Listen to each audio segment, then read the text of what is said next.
The Radio Memories Network is brought to you in part by Liberated Syndication, podcast publishing made easy, libsyn.com. That's LIBSYN.com.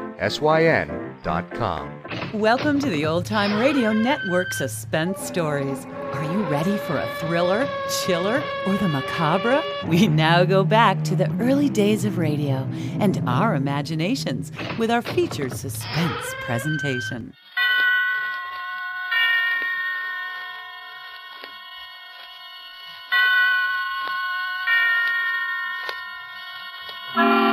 Suspense.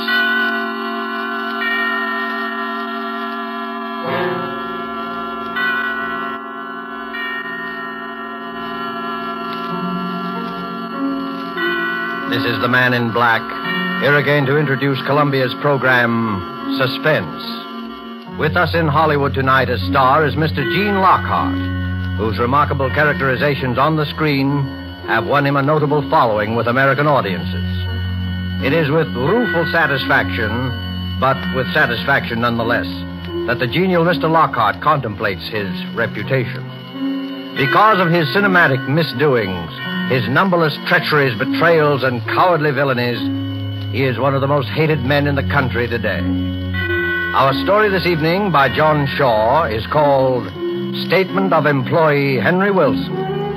And so with the performance of Gene Lockhart, as he relates and relives the events of the climactic moment in Henry Wilson's life, we again hope to keep you in suspense.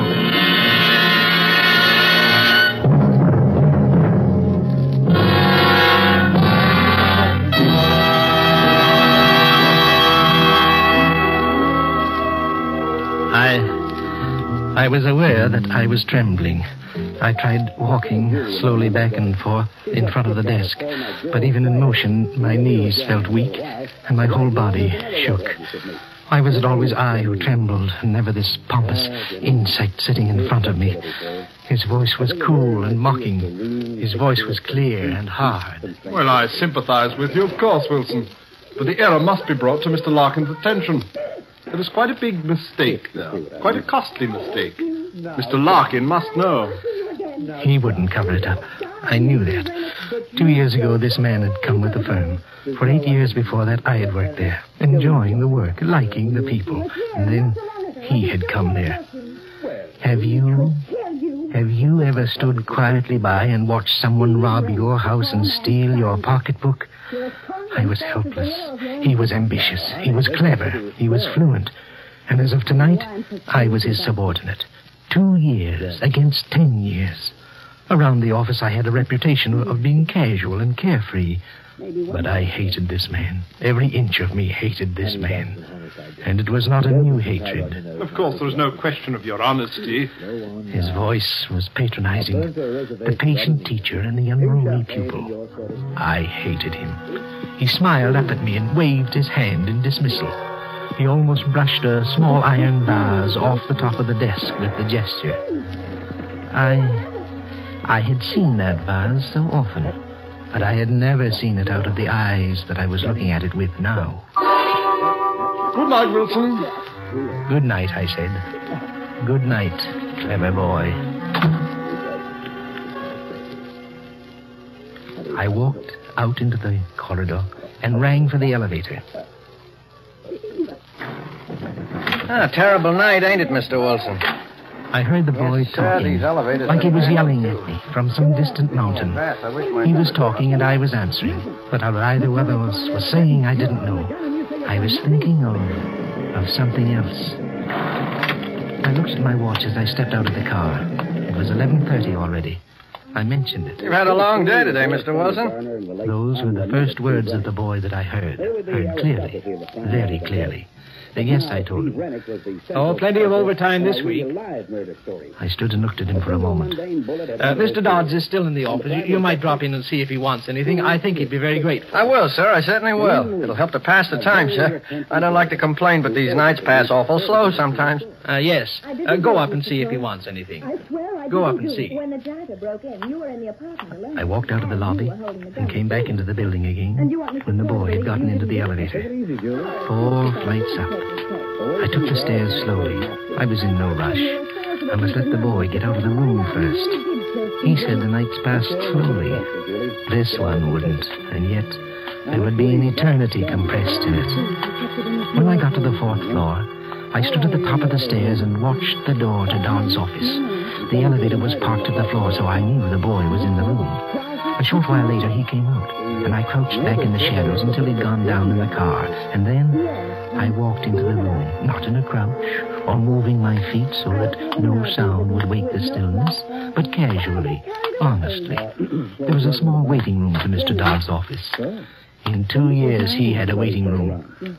In 10, I had none. I felt like laughing at the symbolism of that fact. Who's there? I called out my name and entered his office. Yes, what is it, Wilson? He was still sitting down, and the iron vase was still alongside of him, very close to him. I started to talk. I don't know what about, business, things in general, I've quite forgotten. I reached across and picked up the iron vase casually, very casually. But his eyes went wild suddenly, and he jumped. And I hit him square on the top of the head with the vase. It wasn't a very good shot. I had no leverage. But he started to slump back in the chair. I hit him again, hard, and again and again. And a red streak ran across his forehead, and he lay still. I put my hand against his heart. For a moment, there was a soft beating, and then I could feel nothing.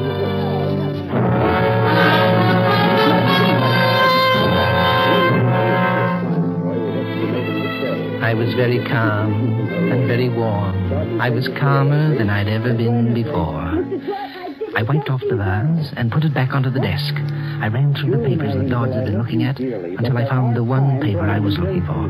I ripped it into little bits, and I put the pieces into my pocket.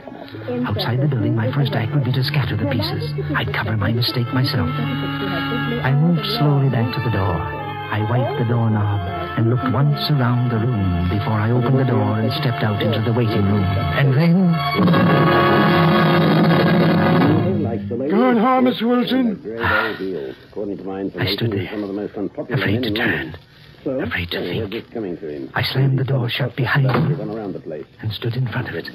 Are you all right, Mr. Wilson? I tried to talk, but the words got caught somewhere in my throat. It was the sweeper. Tom Needby, the night sweeper. I almost fainted. Everything had been set so nicely. I'd left the building. The elevator boy had come up and found Dodds in good health. Someone had stolen him later and killed him. That would be the elevator boy's story. If suspicion attached to anyone, it would be to the boy. I had left the building. I had left the building, but now, this. Are you all right, Mr. Wilson? I'm fine, Tom. A bit of a cold, that's all. A weakens one. How are the wife and kids? Fine. The shock was wearing off. Mr. Dodds is in his room now, Tom. Working very late tonight. You'd better, let his office go for this once. Well, if you say so, Mr. Wilson. I could give it a quick brush, though, sir. I wouldn't disturb him none. I stood firm in front of the door. For a moment, I wondered if he'd seen anything when I'd come out of the room. It was possible. He could have looked over my shoulder. No. No, he hadn't seen anything. He began to sweep the sitting room, and I stood and watched him. I couldn't let him get out of here. I'd go to the chair if he told me about being there. And I couldn't kill him, too. Oh, what a quick step it had been back to normal. I was nervous again, and I felt a sickness at the bottom of my stomach. I tried to talk, and I sounded stupid. Tom looked at me. I wouldn't have to touch him. It would be his word against mine, and I had left the building. I opened the door quickly and went back into Dodd's office. I tried to keep my eyes away from that thing at the desk. I remember that he kept a bottle in one of the doors, and I took it and brought it out to the sitting room with me. Oh, Tom, Mr. Dodds has a birthday tomorrow, and he wonders if you'll drink his health with me. Well, I don't think you better take any tonight. Mr. Dodds has a birthday. Sometime tomorrow he'll be a day old in the next world. Tom was famous for his liquor habits, but he hesitated. Well, now... I poured the drinks. I don't think you better have... Up with it, Tom, and down with it. And here's to Mr. Dodds. All right, here's kindness. He drank one. He drank another. He drank a third. And still I poured them into him. He got talkative and grew very gay. But he didn't pass out. I looked at my watch. It was almost 12:30. 1 whole hour I'd wasted with him. I could stand no more. He was drunk. Any test would show that. His story tomorrow would be listed as a drunkard's babble. I had left the building an hour ago. I couldn't afford to waste any more time. I walked behind him, and he was laughing. And I hit him as hard as I could on the back of the neck. He pitched forward off the chair onto the floor. I dragged him into Dodd's office, and I lifted him into the chair facing Dodds. I brought the bottle in from the sitting room and put it on the desk in front of Dodds. I took the iron vase and curled Tom's hands around it for the fingerprints, and I dropped it at his feet. A bottle, a fight, a killing.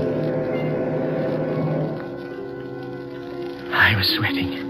I went out into the sitting room again and almost fell to my knees. I was frightened. I had to get out of here. I got to the lobby and looked out of the shadows at the elevator. The boy was sitting on a chair outside the car, and he seemed asleep. I came out of the darkness and went quickly towards the street and began to walk rapidly. I wanted to get somewhere out of the world. How would I ever sleep again? we murderers are not supposed to, and I wanted to rest. I had a sudden idea. I went into a cafeteria and used the telephone. I called the building and got the elevator boy on the phone. Hello there. Hello, Jim. Oh, this is Mr. Wilson, Jim. Has Mr. Dodds left yet? The voice that answered me was sleepy, and the words were hard to make out. But I knew all the answers. Well, listen closely, Jim. Will you tell him that the address of the place we were talking about is 144 Gray Street? Yes, yes, that's right. Oh, he'll know what I mean. Will you go up and tell him now, Jim? All right. Thanks a lot, Jim. I was sure the sweeper would be discovered in the room with Dodds. The address was a Turkish bath. It was logical.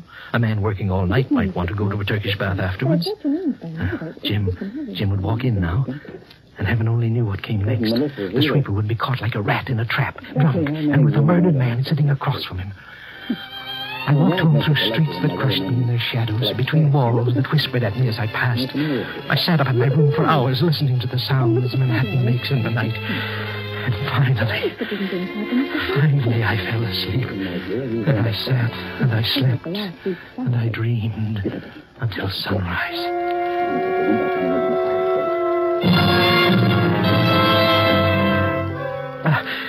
I woke with a start. I was shaking like some miserable wet cur. I took a drink and tried breathing deeply. Somewhere I'd read that deep breathing killed that scared feeling. What in blazes was I frightened about? I was safe. I was completely safe. But when I left the house, I was still shaking. I walked all around the block that the building was on before I went inside. It looked like any other morning. On the floor where my office was, I saw a policeman. And then another. And then my world was surrounded by a ring of police and plainclothes men. I must watch my nerves. I must move carefully, very carefully.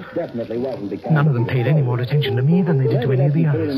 They assembled all of us in the president's office, and then one of them, a sharp, alert young man, began to talk. Last night, please. Last night, an attempt was made on the life of one of your associates, Mr. Charles Dodds. A murmur ran around the room. I was talking with the rest, being surprised with the rest. But what did he mean, an attempt? Dodds had been dead. Or had he? Fortunately, however, the attack was not successful. And Mr. Dodds has supplied us with some rather unbelievable information. Information which... I tried to hold myself. I felt faint suddenly, and then something happened inside me, and I did not break. It was a trick. It was a trick, I was sure of it. The detective stared at us, running his eyes across our faces, across my face, searching, staring, and then he shrugged his shoulders. Well, as a matter of fact, Mr. Dodds was killed. And another man you might know also died last night. Mr. Thomas Higby, the night sweeper. Higby? Dead too? Again, that was the voices. The droning conversation that I was part of. Some of them had known Higby. I hadn't meant to kill him. Could there be some mistake? I wanted to ask one of these men. Was there some mistake? I hadn't meant to kill him. Mr. Dodds was clubbed to death. The night sweeper died of a heart attack. Nothing more is known as yet about what happened here last night. You all consider yourselves at the disposal of the police. Till you're told otherwise. Now, if you... Blast them. Why didn't they say something? They were lying to these people. Nothing more was known. That's nonsense. Why, it was all there for them to see. It told its own story. Higby had killed Dodds. Poor, harmless little Higby had killed that big, famous executive. And now... Mr. Wilson, will you come this way, please? Just a little routine questioning, that's all. Everybody here will have to undergo it. I must watch myself. I must go very slowly. Sit here, won't you, Mr. Wilson? Now, do you remember what time you left the office last night? What time? 11:30. Yes, it was 11:30. I remember mentioning it to the elevator boy. Uh-huh. And what time did you get home? Oh, somewhere about 12:30, I guess. Yes, just about that time. Is there anybody who would swear to that? Well, the elevator boy... Oh, I don't mean that. Is there anyone who saw you go into your house at 12:30? I hardly think so. At that time, the streets aren't too well populated, you know, officer. And I live in a house where people mind their own business. I really don't know anybody in the house, and I doubt if anybody saw me go into it. But you can check with the elevator boy, though, as to my going home at 11:30. Yes, we have already. You weren't on the best of terms with Dodds, were you, Wilson? Oh, I was fond of him. But I don't know what right you have to say a thing like that. He kind of did you out of a job around here, didn't he? Oh, he was a smart man. Mr. Dodds was an exceptionally smart man. It was not at all a disgrace to lose a position to him.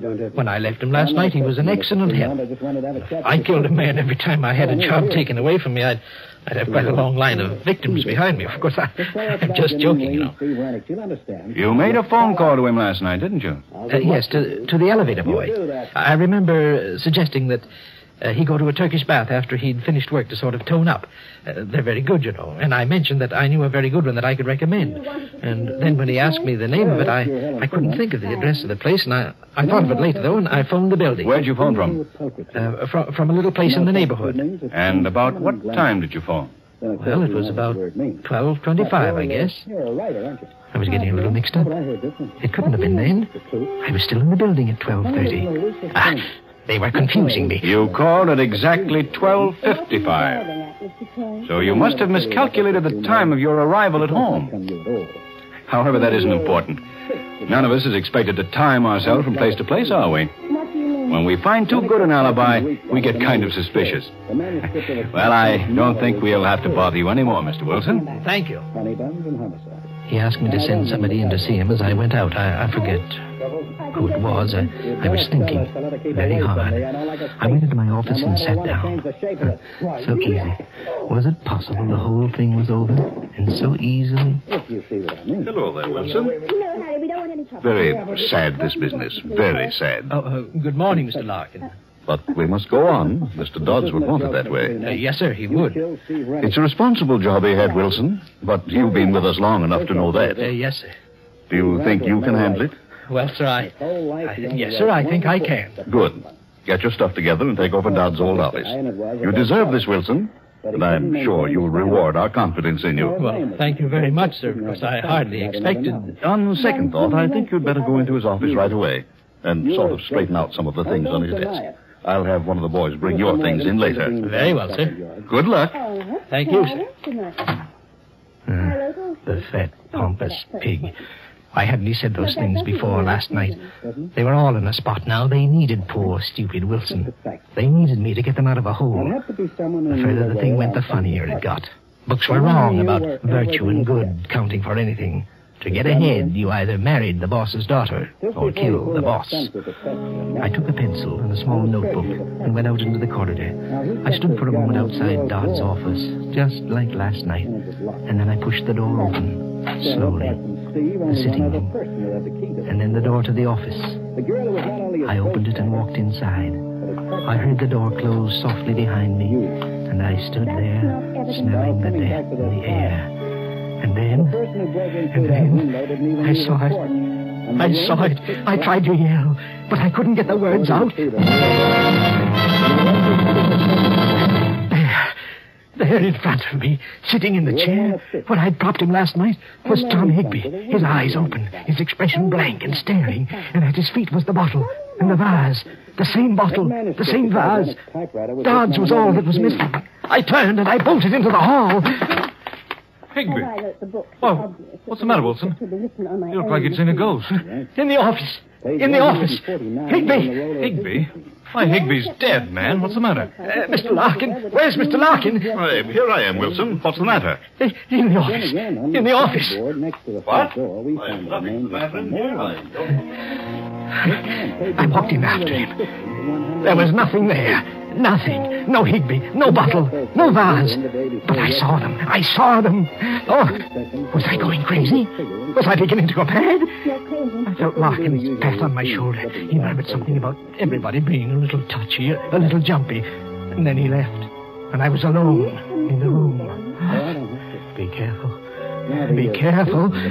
Be careful. I stared at the desk and at the chair. No one was there. No one could have been there. I must watch myself. How does this fit? There was something else in that apartment which had to be destroyed. Oh, I beg your pardon. Oh, The original manuscript not at all. I seem to be in the wrong room. I'm Mrs. Charles Dodds. Oh. I'm looking for that Why young did that have to be detective. destroyed? He doesn't seem to be out here. Well, I believe he's in the end room questioning the employees. Then I don't suppose he'll be able to see me for a little Helen is my while. devoted wife. Do you mind if I wait here for him? Well, Thank you so much. excuse me for a second.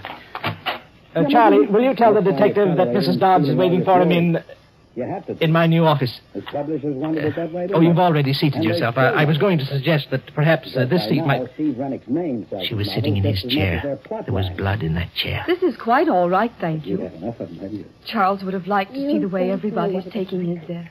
Everyone is so kind to him. Mr. Dodds was a fine man, a fine man. You're Mr. Wilson, aren't you? He used to talk about you. Thought you were a very bright person. Yes, I killed. He seemed very fond of you. Okay, Troy.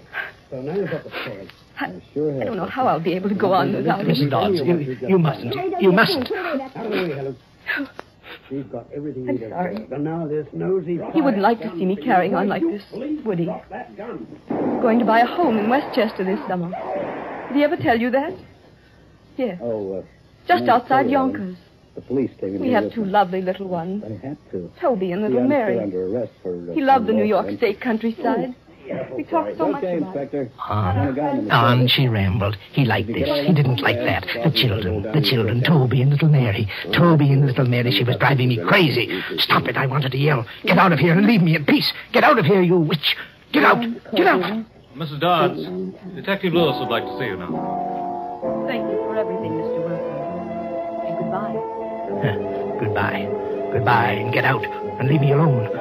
I hadn't meant to do anything like that. I hadn't wanted to do any of the things I was doing. All I wanted to do was to kill Dodds. All these other things, they weren't mine. I hadn't killed Higby. He can't haunt me. His wife can't cry at me. Heart attack. That's it. Higby died of a heart attack. I beg your pardon, sir. Have you seen Mrs. Higby? The detective is looking for her. How would I see her? Am I everybody's guardian? How can anybody get lost in this office? Sorry, sir. Mrs. Higby? Mrs. Higby? Stop it, you fool. You howling idiot.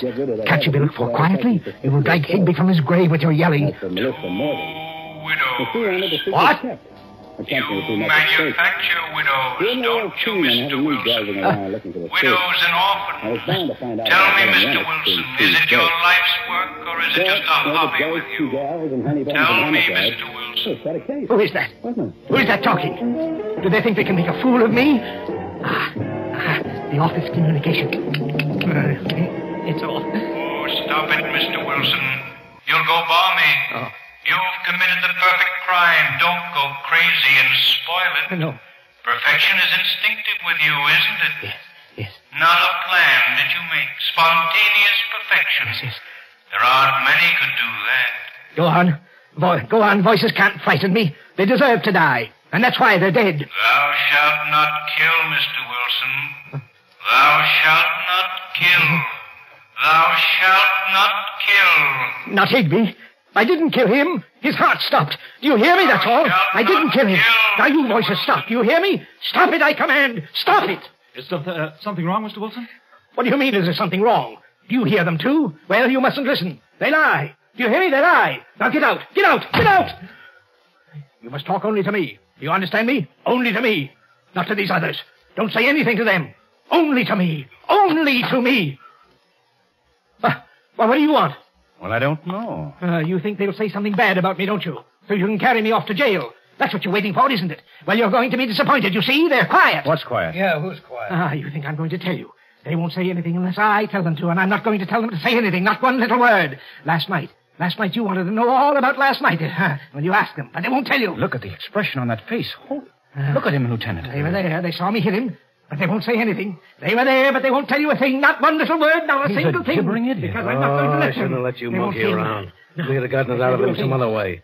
You and your psychology. You know, you should leave that stuff in college. All I did was plant Higby in the office and route Mrs. Dodds in here and talked into the ventilating system. Yeah, those voices had me creepy, too. Incidentally, Dodds was single. What? That girl's my fiancée. She's an actress. Well, well, why did you tell him Higby was dead? No, maybe you better not explain. Psychology, huh?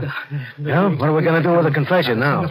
We should have pinched him the moment he walked in here. Behave. Maybe I'm lucky I never went to college. There's no use you waiting here. They won't tell you anything. They're mine, all mine. I tell them what to say. All right, get the wagon up Can't here. say a word. I'm not going to walk this thing through the streets. I won't say a word.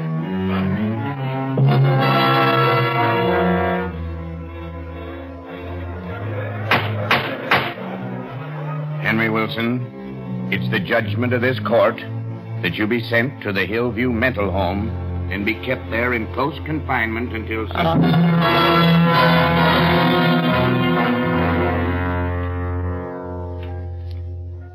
On the voice went.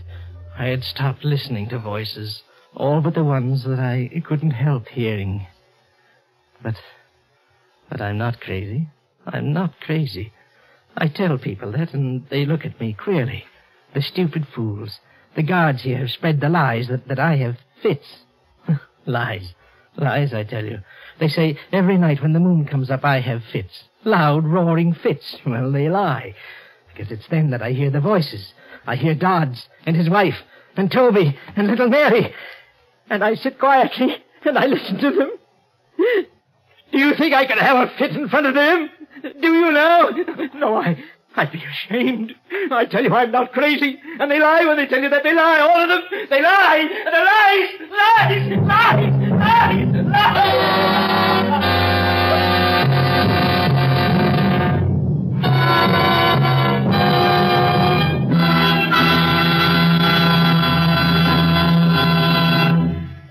And so closes Statement of Employee Henry Wilson, starring Gene Lockhart. Tonight's tale of Suspense.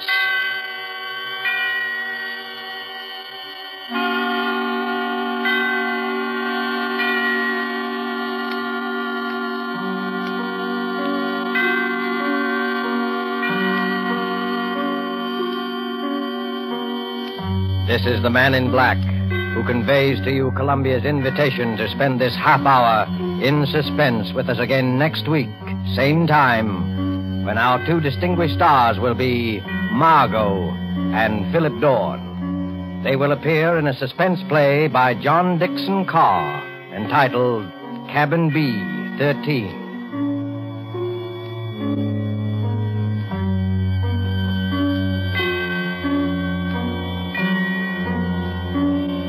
Producer and director of Suspense is William Spear, who with Lud Gluskin and Lucian Malowick, conductor and composer, and John Shaw, the author, collaborated on tonight's Suspense.